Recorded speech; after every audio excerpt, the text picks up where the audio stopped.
Good morning. I am going to share with you the journey of faith for White Oak Baptist Church for the time period between 1859 and 1889. Back in the early 1800s, there weren't nearly as many people living in this area as there are now. I'm going to wait for them. The nearest church that we know about was in the community called Eagle Rock. Most of you know that community still exists today, right down Buffalo Road. The church there was called Hephzibah Baptist Church, and in 1859 it was celebrating its 50th anniversary, having been founded in 1809. Remember that the towns of Wendell, Knightdale, and Zebulon are still nearly 50 years away. Eagle Rock was a major community, both near the highway and the railroad. Around the summer of 1859, a group of about 28 people from Hephzibah Baptist Church decided to help form a new church near what was then the community of Creechville in Johnston County. They joined with some people who lived close by and in Creechville and began worshiping in the Archer Lodge Masonic Building.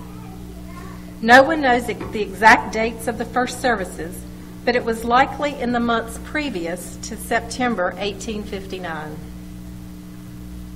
On September 20th of that year, the Raleigh Baptist Association officially recognized and welcomed into the association a new church called Archer Lodge Baptist Church. This is the first official record we have of the church being mentioned anywhere. The delegates to that meeting were Jay Corbett and Henry Barnes. Church services were held once a month. Like in today's primitive Baptist faith, services most likely rotated between 4 or 5 area churches, and many parishioners attended whichever church was holding service for that Sunday. Membership was listed at 44, 40 white, 4 black. The church contributed $2 to the Association Minutes Fund.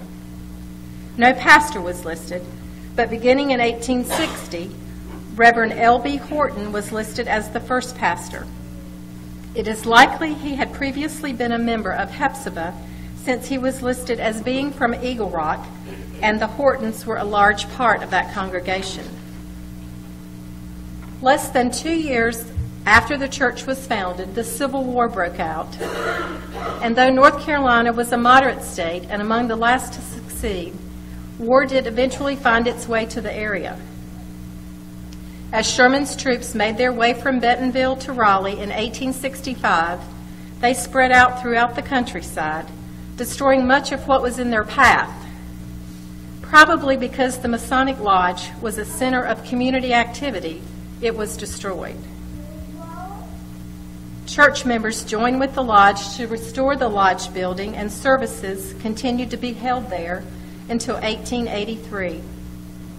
Even after the church moved into its own building, the lodge remained a center of community activity halfway through the 20th century. In November of 1881, Elias Barnes, a landowner and local merchandiser, deeded to the church 1 acre of land only a couple hundred yards north of the lodge building. The parcel was dotted with white oak trees.